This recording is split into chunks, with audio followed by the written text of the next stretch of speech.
Rajkot police દ્વારા ₹6 લાખના છેતરપિંડીના કેસમાં પોલીસ વિભાગમાં આઉટસોર્સિંગના માધ્યમથી કામ કરી રહેલા 2 ડ્રાઈવર સહિત કુલ 6 લોકોની અટકાયત કરી લેવામાં આવી છે અને રાજકોટ શહેરના ₹6 લાખની છેતરપિંડી કરી હતી, જેમાં આરોપીની અટકાયત કરી લેવામાં આવી છે અને આ મામલે વધુ પૂછપરછ હાથ ધરાશે।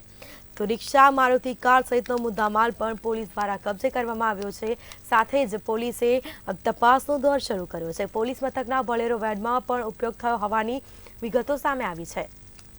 ત્યારબાદ મુનાફ દ્વારા મૈયા ઉર્ફે લખાને પોલીસની જાણ થઈ ગયાની સ્ટોરી ઘડી કાઢી અને તેથી પાસેથી ₹6 લાખ ઓળખી લીધા હતા।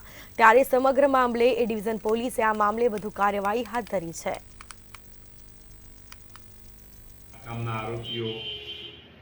મુનાફ તેમજ આરીફ બંને જણા ફરિયાદીને લઈ અને અહીંથી માધાપર ચોકડી બાજુ રિક્ષામાં ગયેલા 3 જણા, પછી ત્યાંથી અચાનક સામે બીજા આરોપીઓ મળી આ બધા એકબીજાએ કાવતરું રચી અને ફરિયાદી સાથે છેતરપિંડી અને વિશ્વાસઘાત કરેલ, જે અંગે તપાસ કરતા એ ડિવિઝનના પીએસઆઈ શ્રી જીએન વાઘેલા નાવ તપાસ કરતા આમાં કુલ હાલમાં 6 આરોપી પકડાયેલ છે।